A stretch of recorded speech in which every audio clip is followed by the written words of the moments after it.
Okay, so in a couple hours of research plus getting some delicious Thai food, I learned a couple of useful tricks that'll make this a little faster and it'll work in the way that I usually work. So right now, this is an object. These are all separate objects. They're not instances, and I love working in instances. When in 3ds Max, it's one of the things that this particular object in particular would be very useful. So what I'm going to do is go ahead and set that up real quick, and I'll show you where that's at. These are the move transform tools: move, rotate, scale. If I double click, I get the tool settings.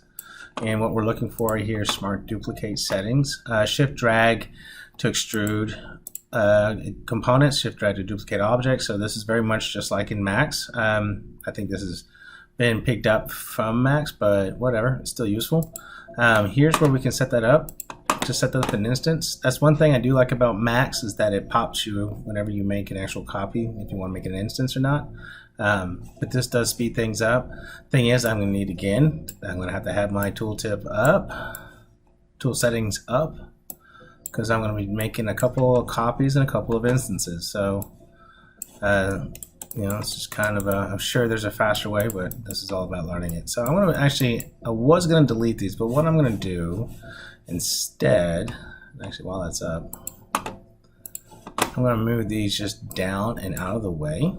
And that right there is the same as this piece right here.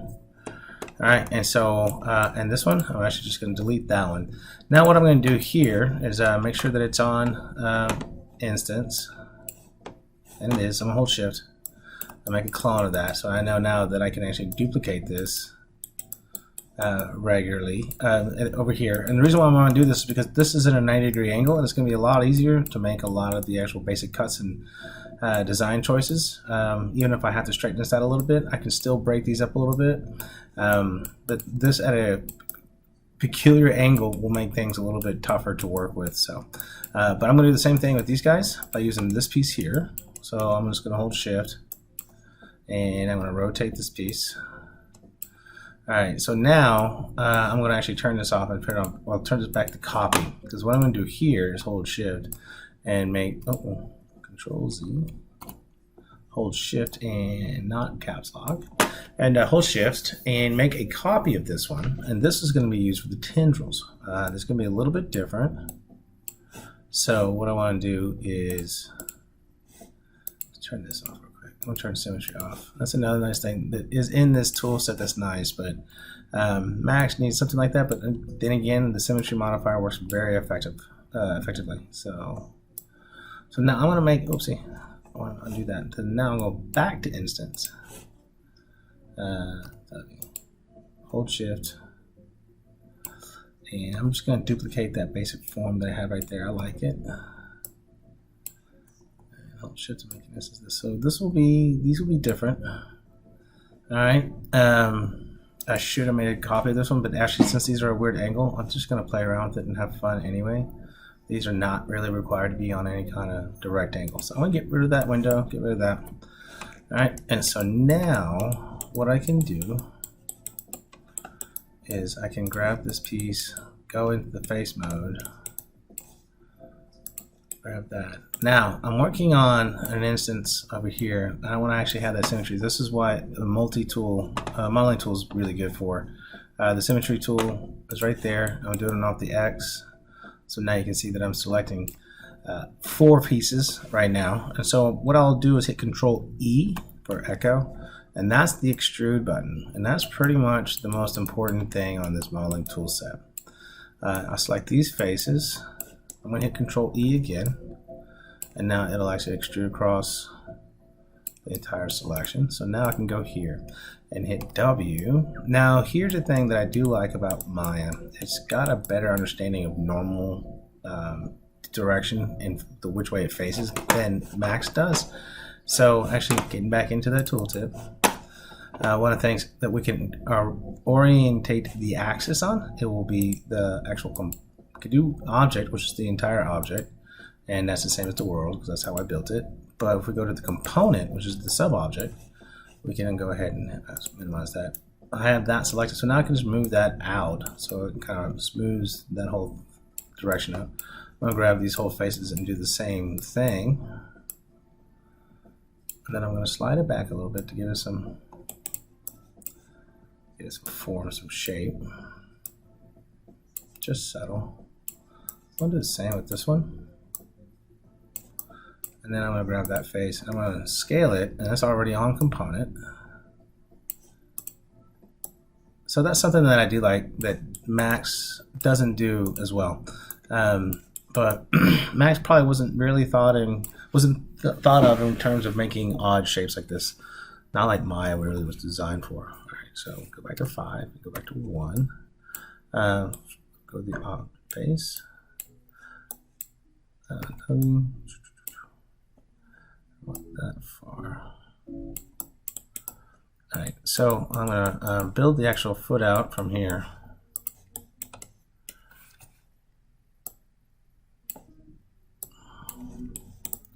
And I kind of want to have it lazily hanging in the wind, like they're almost useless, but they look like mosquito legs almost. If we look at the image, maybe it'll curl in. Okay, and we have one long one, which I don't understand, but that's okay. It was fun to draw. I remember that part. So we'll just kind of have it curl in, but I'm going to curl them in after I build them all. So there's a couple options I want to try here. I think, like I said, I could just grab these faces right here, go to move. And actually, I'm going to not maximize you, put you on world, and I'm going to attempt to try it.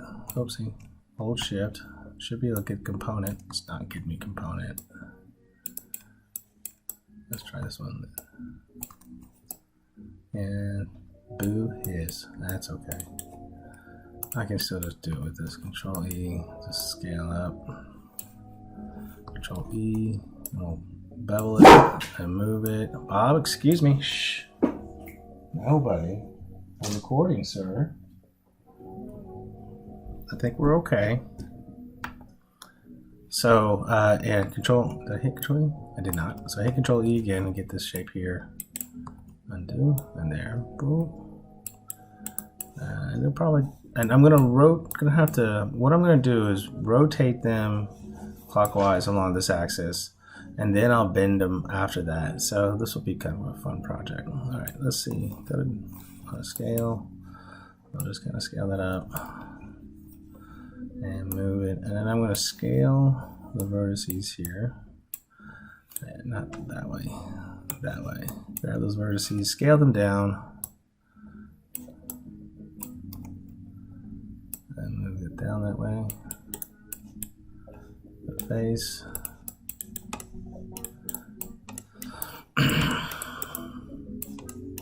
Control E, and scale it down. Control E, get that extension there. I think that might be the end of it. Because then I can actually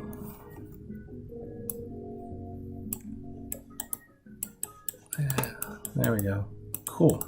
Alright, so let's see how well we can twist these things. I keep hitting one. I miss the actual speed of being able to do that Max gives me. I'll get used to this marking menu thing. Oh no. Alright, let's see. Rotate.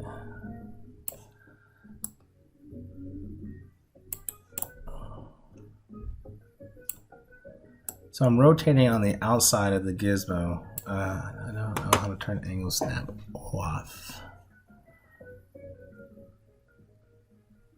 Let's see, it's probably in the rotate tool, isn't it? Pivot, edit, pivot, reset, rotate, default, snap. I'm going to turn that snap off because this is an arbitrary set of rotations. And it'll make it a little easier for me to make it a little bit more natural. Alright, so I'm going to set you up there. I want to hold Control to deselect. Okay, so that's weird. I'll hold Shift. Am I invert still?